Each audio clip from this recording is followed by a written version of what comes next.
Oi pessoal, em outro vídeo eu mostrei para vocês o método iterativo de Gauss-Jacobi, mas eu mostrei apenas de uma forma bem intuitiva, sem justificar por que ele funcionava ou não. No segundo vídeo eu mostrei aí qual era o resultado que garantia a convergência de um método iterativo em geral. Então, no vídeo de hoje, o que eu quero mostrar é como é que a gente encaixa aquele método de Gauss-Jacobi nessa estrutura geral de método para métodos iterativos, para sistemas lineares, para poder usar então o resultado de convergência que a gente tinha. Então, olha, considere aqui a matriz A do sistema linear. Para encaixar o método de Gauss-Jacobi naquela estrutura geral, eu tenho que conseguir definir uma função de iteração, φ.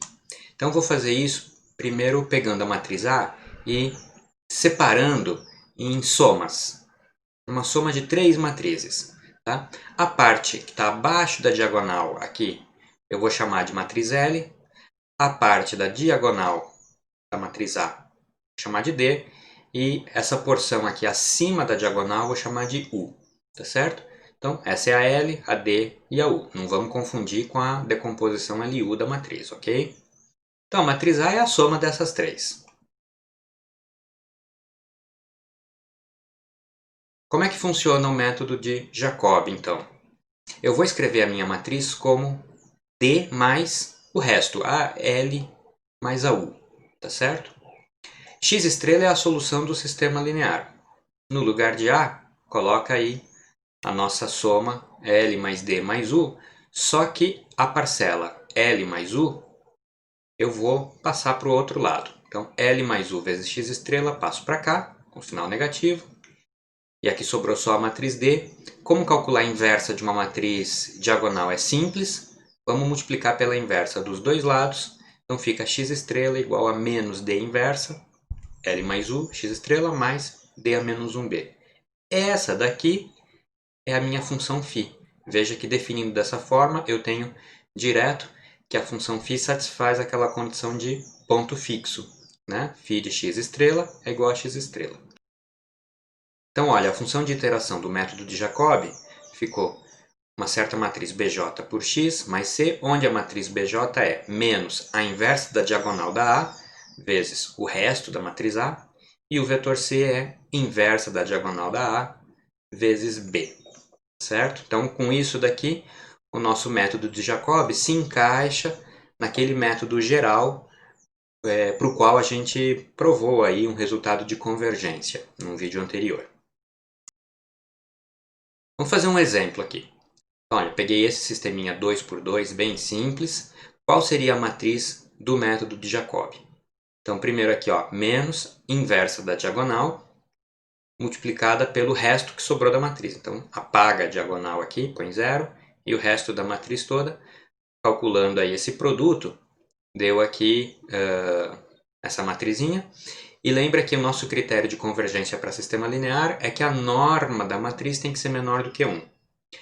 A norma 1 de uma matriz é a maior norma 1 das colunas, no caso da 0,47. A norma infinito é a maior norma 1 das linhas, no caso aqui também da 0,47. Então, como esse número é menor do que 1, e bastaria que um deles fosse menor do que 1, tá? Nesse caso eles são iguais, né? Então eu tenho que o método de Jacobi vai convergir para esse sistema linear. Em geral, como é que fica isso? Olha, então está lá a nossa matriz do Jacobi.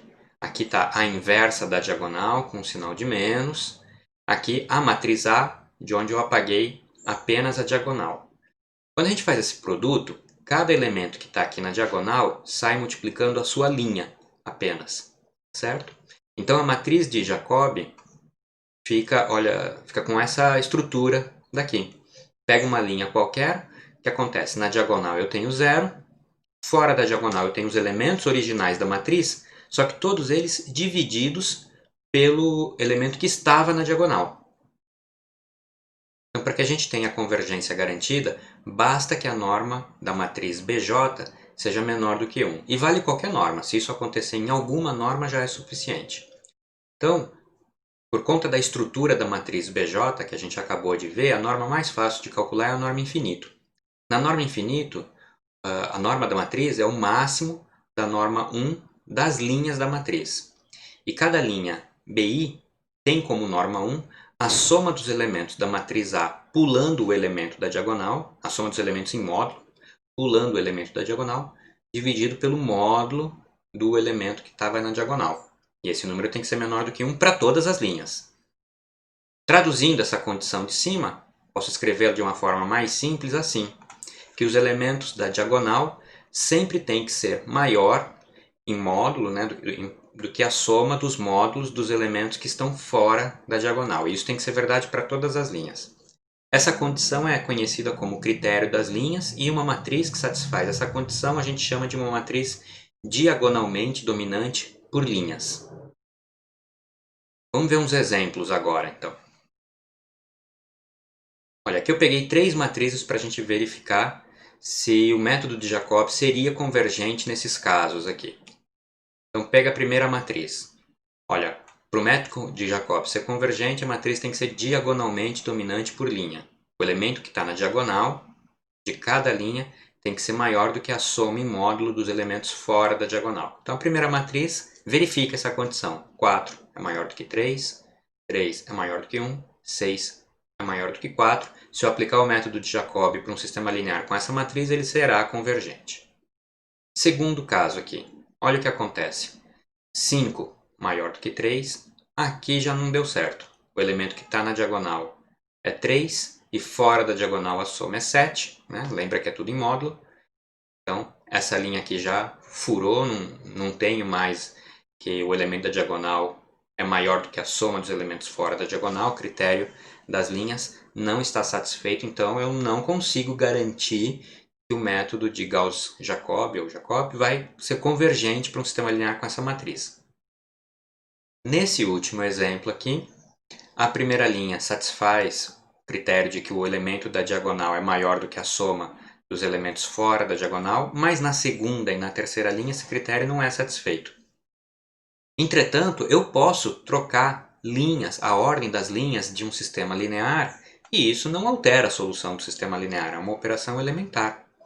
Perceba que se eu trocar a segunda com a terceira linha, o que vai acontecer?